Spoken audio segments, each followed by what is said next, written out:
Hello everybody, good afternoon. I am Brianna Markowski, 8th grade class president.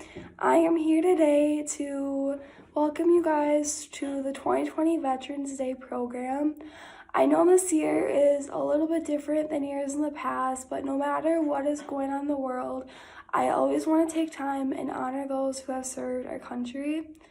I am so incredibly happy to have this opportunity today to be here right now. I wanted to give a huge thank you to those who have given this right to freedom and served our country. It means so much. Thank you. I also wanted to give a huge appreciation to those who have came today and participated in today's event. Thank you again. Have a good rest of your day. Thank you. Bye.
Now please stand and join us for the Pledge of Allegiance.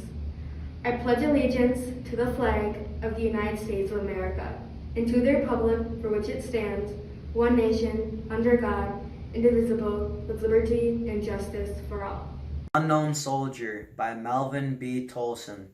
I was a Minuteman at Concord Bridge. I was a frigate gunner on Lake Erie. I was a mortarman at Stony Ridge. I fought at San Juan Hill and Chateau Thierry. I braved Corregidor and the Arctic Sea. The index finger brings democracy. These states bred freedom in and in my bone, old as the New Testament of Plymouth Bay, when the founding fathers laid the cornerstone and rued the 13 clocks that would not say, the hour on the hour I nerved myself with them, under the noose in the hand of the tyrant's whim. I've seen the alien ships of destiny plow the sea mountains between the hemispheres. I've seen the Gulf Stream of our history littered with derelicts of corsair careers. I've heard the watchmen cry, the bars, when midnight held the funeral of stars. I saw horizontal states grow vertical from Plymouth Harbor to the Golden Gate, till wedged against skyscrapes imperial, their glories elbowed the decrees of fate. These states bred freedom in and in my bone. I hymn their virtues and their sins atone. The tares and wheat grow in the self-same field, the rose and thorn companion on the bush. The gold and gravel cuddle in the yield, the oil and grit and dirt together gush. The Gordian knot, to be or not to be. My faith props the tomorrows, for I know the roots of liberty, tough-fibered, feed. On the blood of tyrants and martyrs, the Judas blow, tortures the branches till they twist and bleed, and yet no Caesar, vitamined on loot, can liberty uproot. I am the unknown soldier. I open doors to the rights of man, letters incarnate. These shrines of freedom are mine as well as yours. These ashes of freemen, yours as well as mine. My troubled ghost shall haunt these stars, nor cease till the global war becomes a global peace.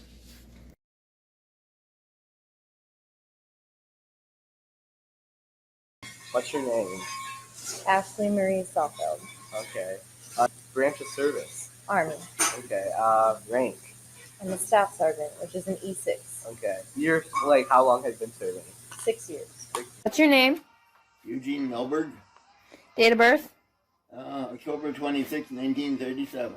Branch of service. I was in the U.S. Air Force. Rank. I ended up as an airman first class. That's an A1C. Years of service. I spent 4 years in the service. So, my veteran is my great uncle. His name is Carl Hansen. His date of birth is January 8th, 1968. His branch of service, U.S. Army, Army Reserve. His rank is SSG, Staff Sergeant. Years of service, 12 years. For the record, my name is Donald Traynor.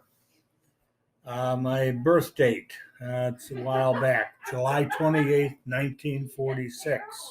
It was a Sunday, about 8 a.m. Branch of service, United States Marine Corps.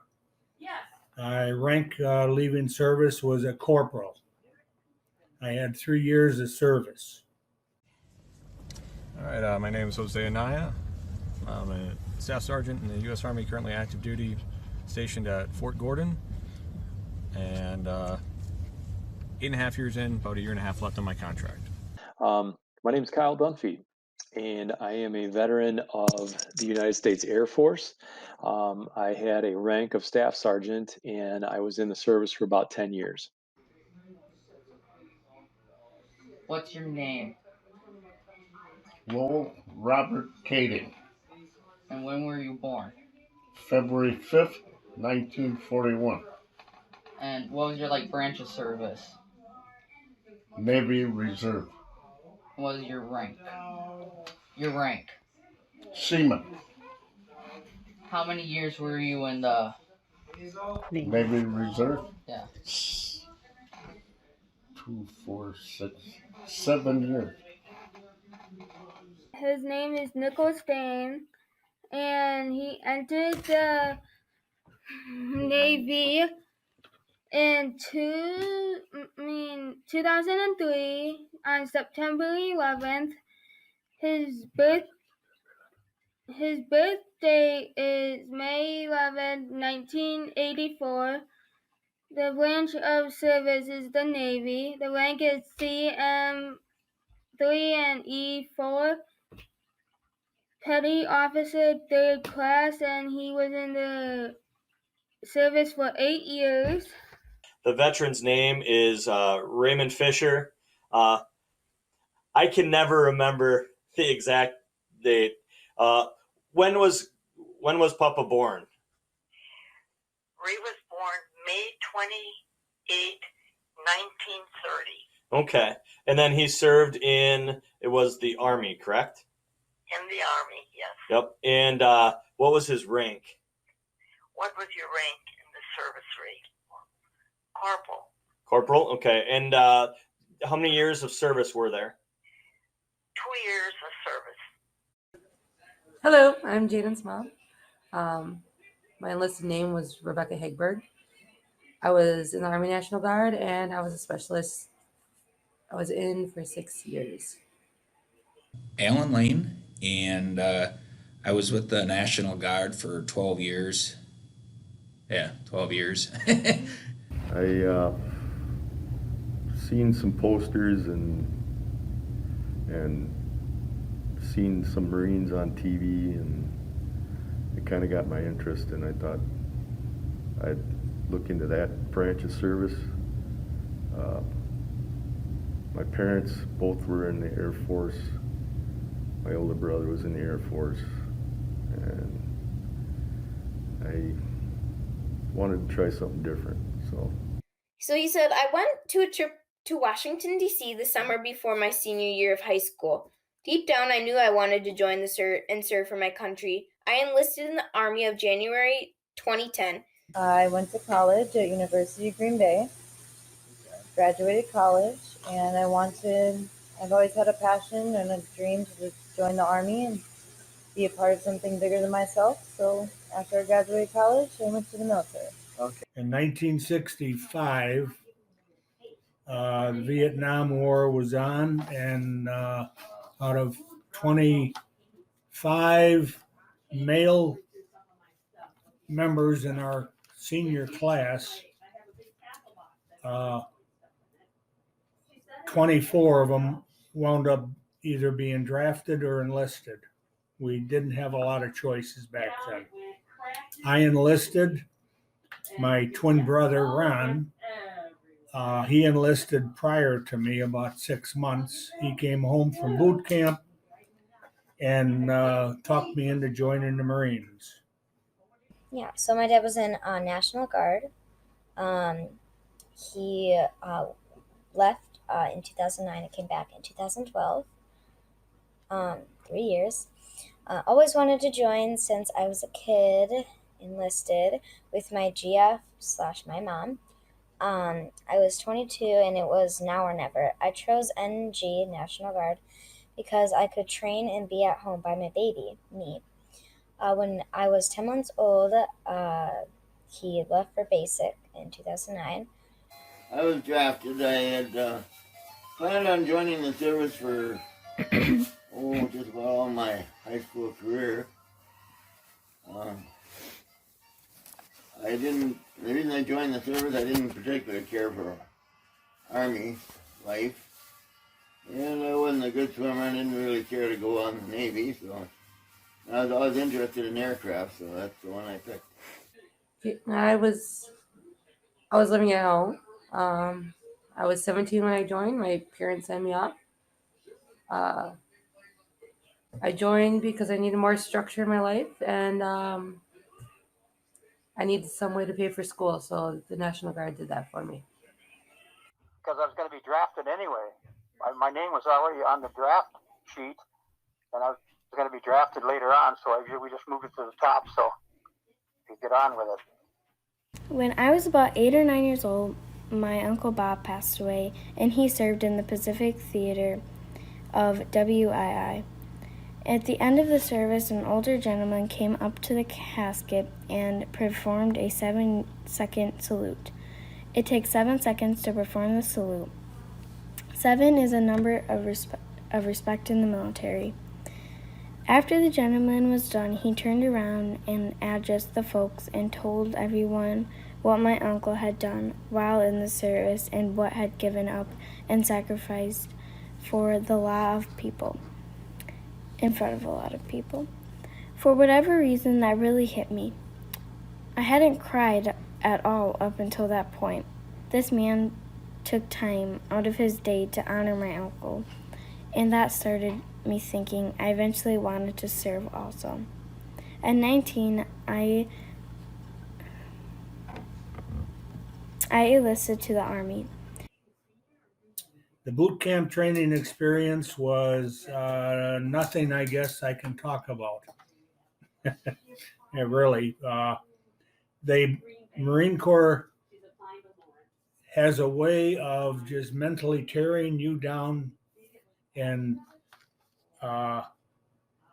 picking you up in a way that you feel fantastic about yourself and that there is really nothing you cannot do.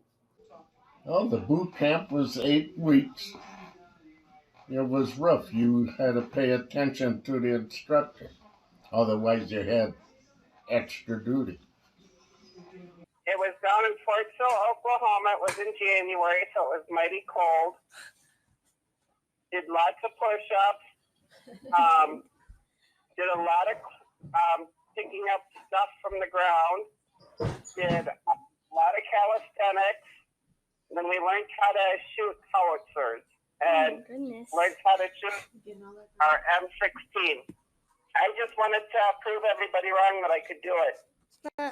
Nobody thought I could do it. Wow. Boot camp was a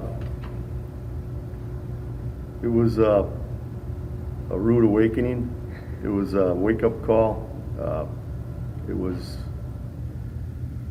24/7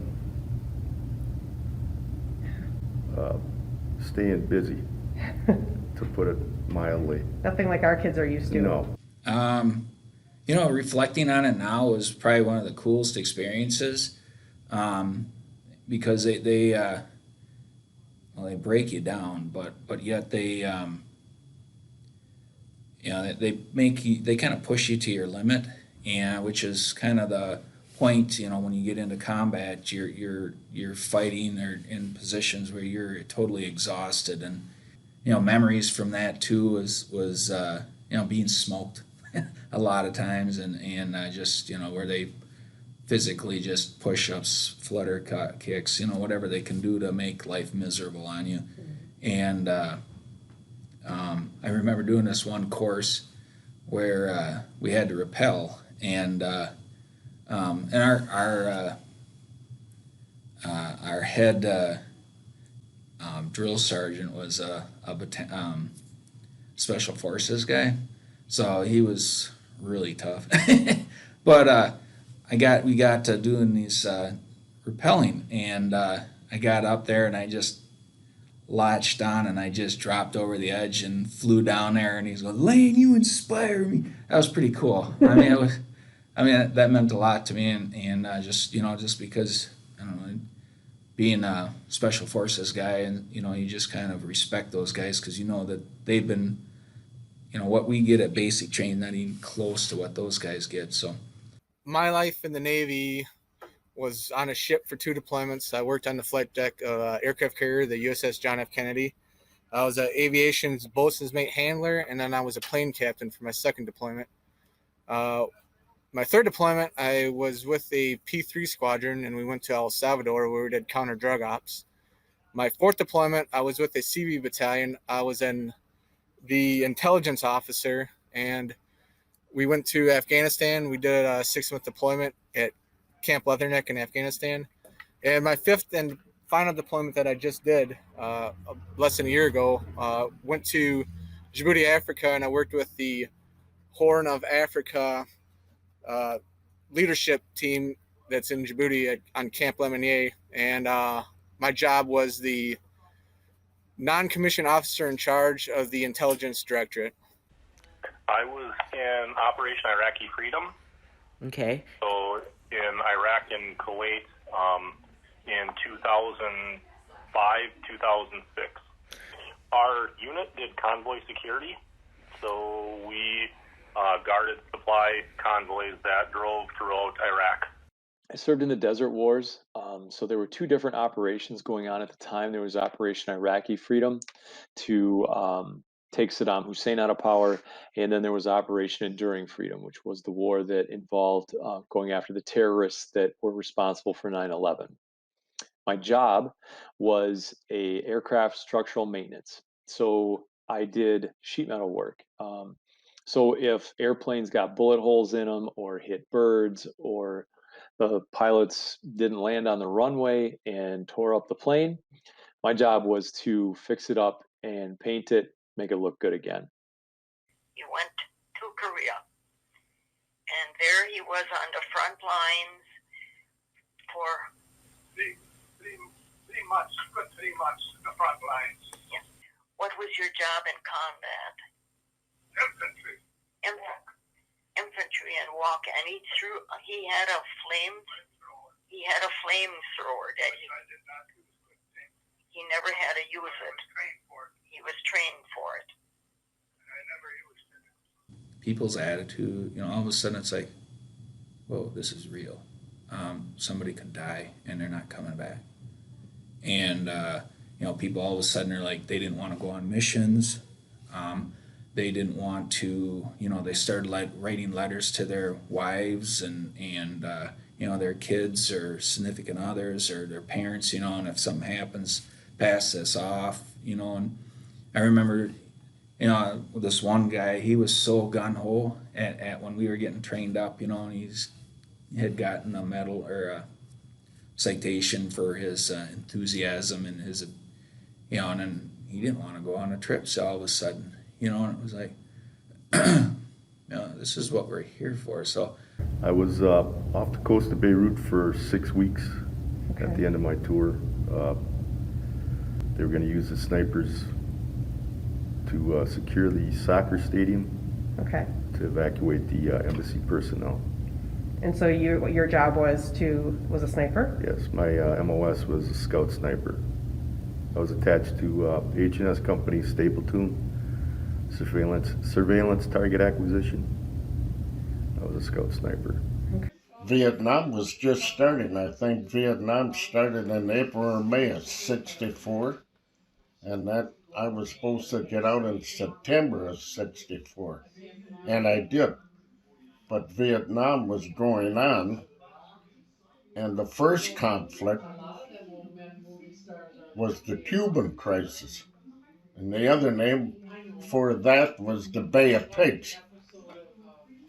Talk about a line of ships just waiting for President Kennedy to give us the word. Thank the Lord it never happened. When you were at the Cuban Missile Crisis, what did you do at that time? I was in the boatman mate division, and if we did have to, if Kennedy declared war or whatever, would have had to fire the big guns that they had on ship.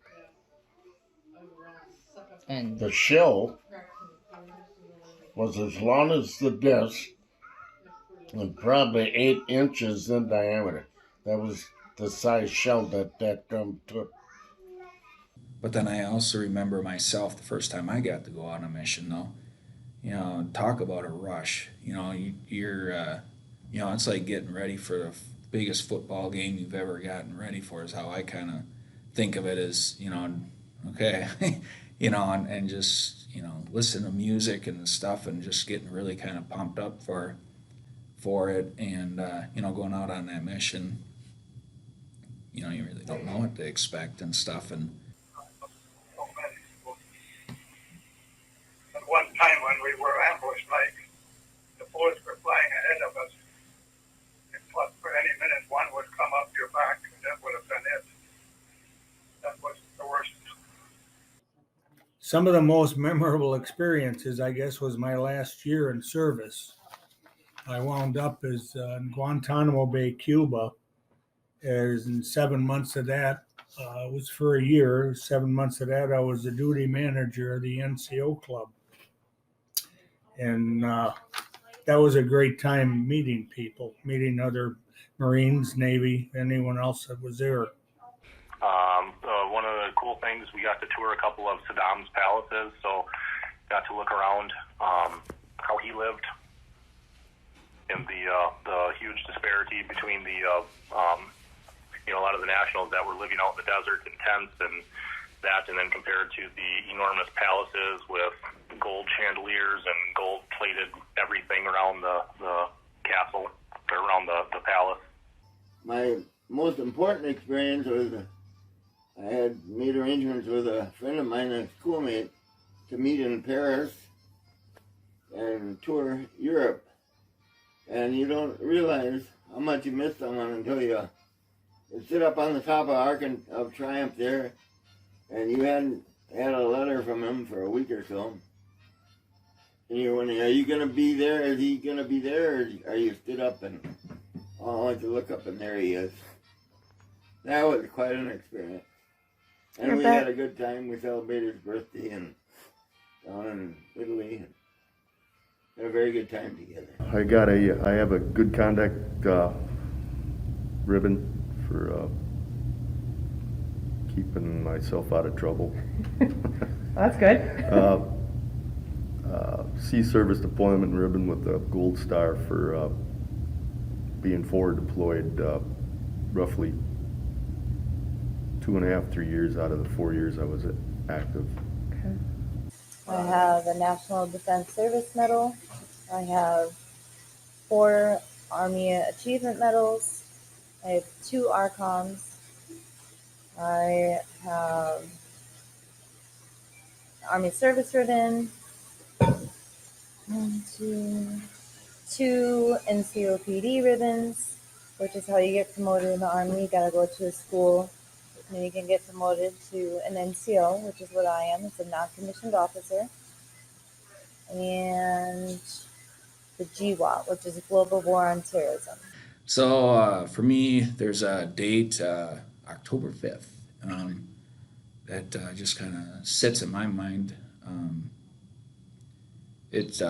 We were, I'd volunteered, and there was 2 friends that wanted to go on a mission together, and they were, both staff sergeants, and so anyway, they wanted to go on a mission together. So I volunteered to be their gunner on that particular mission, and so we're on our way up to Baghdad, and all of a sudden there's an IED that goes off, and the convoy starts, and then at that same time, then all of a sudden there was they started shooting at us and stuff too, and then, so you got to think too that so there's 3 vehicles for about 30 vehicles, three gun trucks for 30 trucks, semi trailers. So you're stretched out, when we have them all spaced out. I remember measuring it out. It's like 2.5 to 3 miles, depending on, so that's a lot of area to cover, and so that IED went off about three vehicles ahead of us, which stopped went off on one of the trucks and ahead of us, and then they started shooting at us, and so anyway, then I just wheeled around and identified where the firing was coming from, and just laid into them with the 50 cal, and I don't know, that's how I got that citation, just because I was able to, I did my job basically. So my day-to-day life is I work at the Eisenhower Hospital at Fort Gordon, and that's my normal Monday through Friday job. And occasionally I get opportunities to train other soldiers.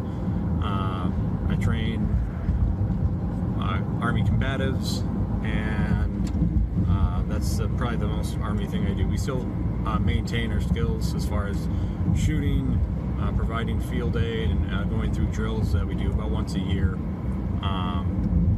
But other than that, when you're stationed at a hospital, you kind of just work, same as anybody else, alongside civilians, and then you just have to keep all your other military training up to date. Well, we had a regular 8-hour day, get up in the morning and eat. Then we had to do whatever the petty officers had assigned us to do. Paint, tie the ship up when we came back to shore. I worked shift work. I worked for, it would be like working for an airline. We worked 24 hours a day, so if I give you a day shift, I would get up in the morning, go to breakfast, and then I'd go to work and check in. What we did, we scheduled airlines, we filed their flight plans, we kept that on the flight coming in, made sure there was a place for them to land and someone to meet them. If there was high-ranking personnel on board, we would have to get a high-ranking person from the base to meet them, which is protocol. Day-to-day life was long. There's a lot of rush, and then you wait a long time. There's a lot of downtime, but there's a lot of things going fast.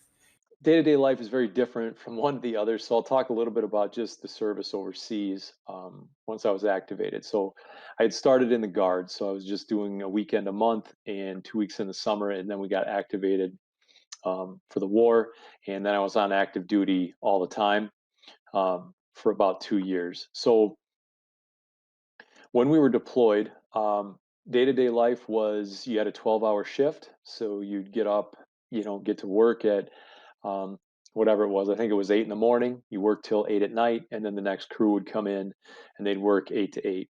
As soon as you were done, you would go get something to eat. A lot of us would work out. We'd do a lot of reading, writing, listening to music, that sort of thing. There wasn't a lot to do. By letters, sending them back and forth. Once or twice a year, we would phone them. They would have mail call about what? Probably once a day. But if there was fighting, well, then you don't. Yeah, once a day. But if there was fighting, then you didn't get anything. So the first base that I was at, It's called a bare bones base. And so we didn't have access to internet that was reserved for military operations. And there was one payphone for the entire base. And so it was kind of a funny sight. There'd be a line of soldiers and military people, airmen, waiting in line in the middle of the desert for this one payphone to call home. The other way that we stayed in touch was actually snail mail, so handwritten letters. So take a couple weeks to get home, a couple weeks to get a response. So we had funny exchanges back and forth on timing and things like that. But we communicated with cell phones or MySpace, which now is Facebook, but we did MySpace, and we had Skype conversations with our family when we were away. Was gonna say that that second tour was kind of hard on the marriage, and it was also, I think, really hard on the family, in general too, being gone so much, and and being able to. I think one of your questions was, how did you communicate and stuff, and so we did a lot of Skyping. We did phone cards and stuff like that. But then also when we were traveling, there was also when I was in that first mission, there was like these call centers, and then you would try to get in there, and just try to get in there because then it was a free call. Okay. So that was always really nice, but then long waiting lines and I think it was really rough on the family and stuff. And food was good, all except for the first day. We had corned ribs and hash, and ever since I've had that meal, I can't eat it. I don't know if it was because it was first meal there, but other than that, I didn't lose any weight. What was your favorite meal there? Well, SOS, which is ground beef and gravy over toast. The chow out in the field was sea rats from Korean War, Vietnam. Okay. Those were canned foods, and some of them weren't bad, some of them were kind of iffy. On base, the food was just like any fast food or any, you go through the chow line and they have an assortment of variety of food that you could pick out. I'm kind of like food, and they were you would look and see what they would eat, and then you compare to what we would get in our mess hall, and it would be like stewed tomatoes and bread, and that bread though was fantastic. I wish I could find bread like this here because it was so good. They would, and then they'd have eggs, so stewed tomatoes, eggs, maybe an onion, just, like, and they were so happy with that, and they would, share that with you, and I'm like, dude, this is, and you go to our mess hall, and I can't remember when, it's like Tuesdays was steak and lobster days, so we'd always desserts, and and then you could go and you had your fast food stuff, so you get your hamburgers and French fries and hot dogs and brats, and it's just, the spread of food that we had was just crazy. And then you go out there, and then they got like nothing desserts, like, oh my gosh, just, they're just down to the simple stuff, and just tomatoes. As far as continuing relationships, no. We just didn't have, back in the 60s, we didn't have email. We didn't have any internet. All we had was the mail service. And most of the people that I was in service with, the fellas, they weren't actually going home to their home address, let's say. So there really wasn't much of a way to contact them. So I made a lot of friends, and a lot of them I'm still friends with, even though we're not close and cannot hang out as much anymore. I mean, we still get along great, and we still check in on each other once in a while and help each other through difficult times in our lives. The guy that I signed up with, we ended up becoming best friends. We were acquaintances in high school, but we ended up becoming best friends. Unfortunately, I don't get to see him very often, but we have one of those relationships where if he was to ever call and say that he needed something, I'd drop everything and go help. And same way. So we might not talk for a few years, but if we made that phone call, it would be answered immediately. And we don't have to talk every day. We don't have to talk every year. That relationship will always be there. So I'm extremely lucky. There's one Marine, Ben English. He's in Texas. He's always in contact with me. He was a state trooper down there for many years. We stopped by a couple times and visited him. He came up here and visited. It was a big experience. It did affect my life. I learned, I guess I'd have to start with responsibility, knowing how to meet your neighbors, your friends. There was so many, back in the 60s, there was a lot of discussion about riots and this and that, and it's kind of what they're doing today, actually, in a way. But we just got along. We were all in service together, and I have no problem with any nationality, any race.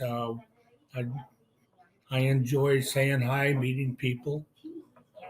Yeah, it really affects them too, and then being a single parent, and then just trying to, and then when I got back too, I was like, I kind of felt like the outsider because I didn't, this is my house or my home, but yet I don't know where things go. And then I kind of felt out of it. I really had a hard time just kind of feeling I'm just my role or whatever was just kind of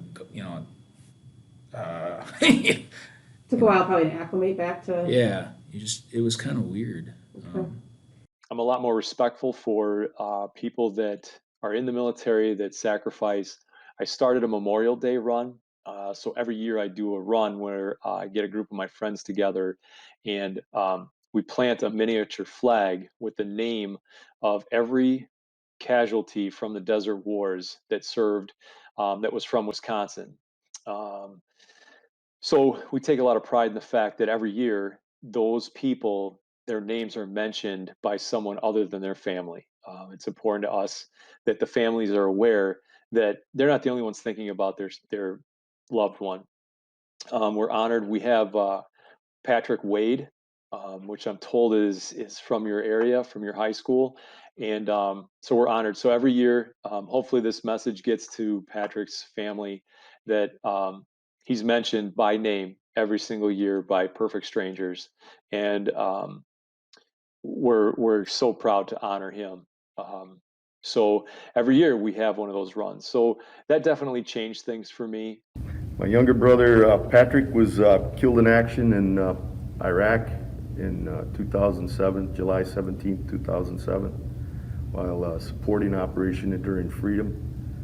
He was attached to the EOD Team 2, supporting the 82nd Airborne and the 205th Airborne Regiment, I believe it was. They were clearing roadside bombs, and one detonated and killed him and one of his team members, Jeff Cheney.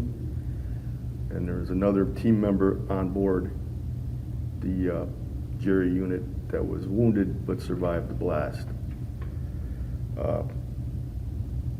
He survived by his wife, Carrie, and two daughters, Noelle and Esme, in Oak Harbor, Washington. His ashes are spread out in Bear Lake, per his request before, if anything would happen.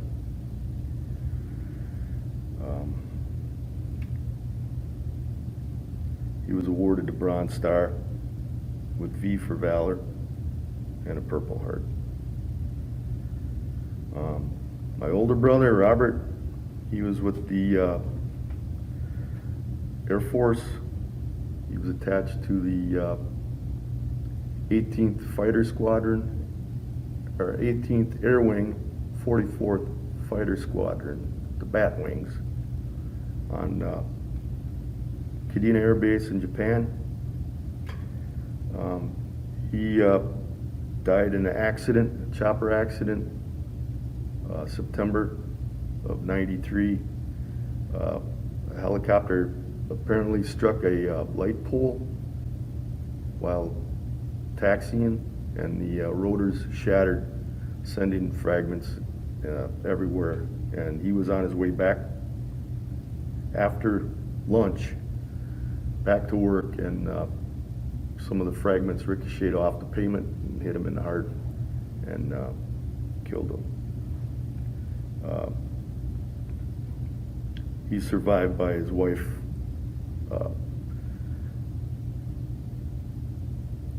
Peggy, and a daughter, Jennifer. They're in Phoenix, Arizona.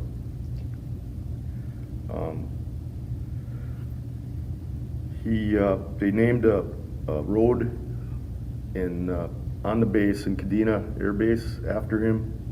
It's called Wade's Way. So if ever you're in that area. And then they just did a flying memorial in his honor in 2018. One of the F-15 fighter jets that was on the flight deck received damage from the rotors flying everywhere, and it had been stationed, or had been stored in a hangar for all this time. And some of the crew members on base decided they were going to repair and make a flying memorial dedicated to Robert, and that's what they did. It's called Patches, the Flying Memorial, dedicated to my brother. Service is something I think someone should always go through, whether it be the National Guard or military life. You can probably sign up for 2 years. They will give you, I had an opportunity for schooling if I wanted to stay, but I did not. There's so many more opportunities now for schooling. I would recommend that anyone is interested, if they can't go to college after school, get in service, sign up to go to school. They will put you through it, and you'll get a wonderful education out of it. If you want to join any branch, do it at 18. And if you like it, stay in it and retire 20 years later. It beats working for 45 years till retirement. What I like your generation to know is you can do anything you put your mind to. Work hard for what you have and never give up. And stay positive even when situations are not ideal. It's really a good life lesson on, pushing yourself to, limits, being able to work, totally exhausted. So yeah, if you physically are able to, I think, if you could put in 2 years, or whatever, I think it's just going to make you a better person all around.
The first fold stands for liberty. In America, we are free to own property, to elect our government representatives, and attend church of our choice, to openly disagree, to travel freely without restriction, to pursue an education, and the American dream. The white flags, or white stripes of the flag, symbolize our liberty. The second fold represents unity. Abraham Lincoln stated that a house divided against itself cannot stand. Our nation has stood tall through threats to our unity. The third fold stands for justice. In America, we believe that every person stands equal before the law and is deserving of just and fair treatment. The laborers and the lawyer are both entitled to justice in America. The blue of the flag embodies justice. The fourth fold symbolizes perseverance. To persevere means to endure, to remain steadfast despite severe hardship and obstacles. The Continental Army suffered repeated setbacks before claiming any significant victory. Yet, throughout the brutal winter of 1777 at Valley Forge, they persevered. The fifth fold represents hardiness. Hardiness is the ability to withstand difficulty while remaining resolute despite adversity. Some have thought that Americans were soft, incapable, and unwilling to endure hardship. Our soldiers and sailors have proved them wrong. The sixth fold represents courage, the act of defending what is right, even in the face of opposition. The red color in the flag represents courage, symbolic of the blood shed by all the American heroes who sacrificed for our freedom. The seventh fold symbolizes purity. Our founding fathers illuminated freedom's path for us when they created the Declaration of Independence, the Constitution, and the Bill of Rights.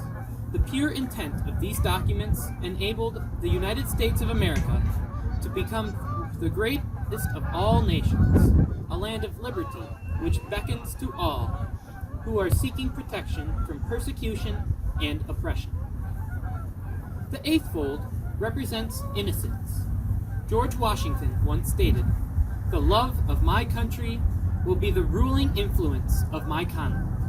Americans pay tribute to him and to all those who give devoted service to uphold America's ideals without selfish or evil motivations.